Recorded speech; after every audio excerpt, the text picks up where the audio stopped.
النظام المثالي لمريض السكر هو أقرب نظام حياة يناسبك أنت، مش شرط دايت معين. في سؤال كتير بيتكرر عند مرضى السكر: أبدأ أنهي دايت؟ كيتو، لو كارب، صيام متقطع، ولا أقطع النشويات خالص؟ والحقيقة إن أغلب الناس بتدور على النظام المثالي اللي بيخسس بسرعة وبينزل السكر في نفس الوقت ويحسسهم إنهم عملوا إنجاز.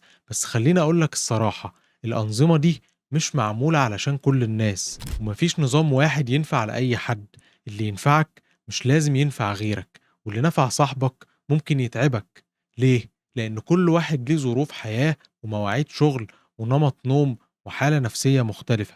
وده اللي بيخلينا نرجع للأساس: الهدف مش إنك تعيش على دايت أو نظام غذائي معين، الهدف إن نظام حياتك نفسه يبقى صحي ومناسب لحالتك الصحية. يعني إيه؟ يعني بدل ما تدور على اسم نظام مشهور، دور على أسلوب حياة تقدر تكمل عليه.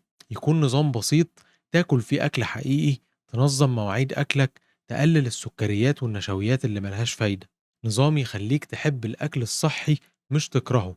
نظام تاكله مع أولادك مش تاكله لوحدك، ويساعدك إنك تكمل عليه مش يحرمك. طيب إزاي تبدأ النظام الغذائي المناسب ليك؟ ابدأ من يومك ومن روتينك اليومي، ومش لازم تغير كل حاجة مرة واحدة. التغيير التدريجي هو أفضل طريق، لأنه بيساعدك إنك تثبت عليه وتكمل.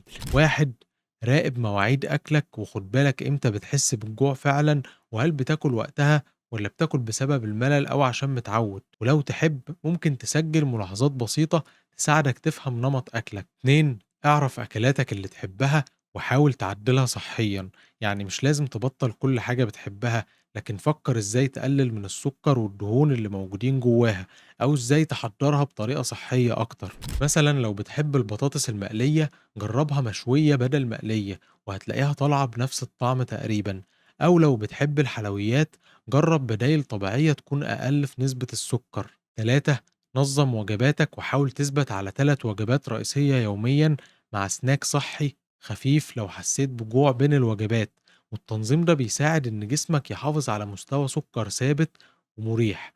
وما تخلّيش وجبتك الرئيسية قبل النوم على طول، خلّيها على الأقل قبل النوم ب3 ساعات. 4، خُد بالك من الكميات، حتى الأكل الصحّي لو اتاكل بكمية كبيرة ممكن يسبب لك مشاكل. حاول تستخدم أطباق أصغر، ومش لازم تاكل لحد ما تحس بالشبع. 5، اشرب مَيّة كويس، لإن شرب المَيّة بيقلل الإحساس بالجوع الكاذب، وأيضًا بيساعد في الحفاظ على توازن سوائل الجسم. حاول تشرب حوالي 8 أكواب يوميًا، وزودها لو الجو كان حر أو كنت بتمارس نشاط حركي. 6، حرك جسمك، حتى المشي البسيط لمدة من 15 ل 20 دقيقة يوميا بيفرق مع تنظيم الأكل في تحسين صحة السكر وزيادة الطاقة. 7، نظم نومك، النوم الكافي بيأثر بشكل مباشر على هرمونات الجوع والشبع، وبيخلي جسمك يتعامل مع السكر بشكل أفضل. ابدأ التغيير تدريجيا خطوة بخطوة من ال7 خطوات اللي قلناها، واعطي لكل خطوة فرصة إن هي تثبت قبل ما تنقل للتانية. الصبر مع النفس مهم جدا، والهدف حياة صحية مستدامة مش نظام مؤقت. طب وإيه اللي يخليك تعرف إن النظام مناسب ليك؟ بتحس إنك مش محروم؟ مش حاسس إنك بتعاقب نفسك؟ بتقدر تكمل عليه من غير مجهود ذهني كبير؟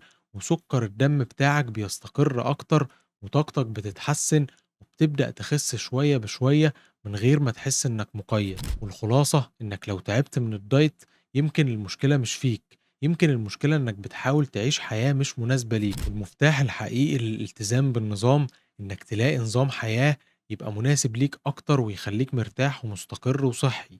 مفيش نظام مثالي، بس في نظام مناسب ليك، وده اللي بيدوم. ولو عجبك الفيديو ابعته لأي حد زهق من الدايت، واكتب لي في الكومنتات إيه أكتر نظام جربته واشتغلت بيه قد إيه. ولو عايز تعرف أسرار التغذية لمريض السكر وكمان لإنقاص الوزن مع نظام غذائي كامل بتفاصيل الوجبات، كل ده هتلاقيه مجانا في الفيديو ده. ولو استفدت من الفيديو تابعني وفعل الجرس، عشان هنزل كل أسبوع فيديو فيه نصايح مخصوصة لمريض السكر، من أول العناية بالجانب النفسي لمرض السكر، وشرح التحاليل الطبية والمكملات الغذائية المناسبة، لحد تطلب إيه من المطعم أو في العزومة لو هتاكل بره.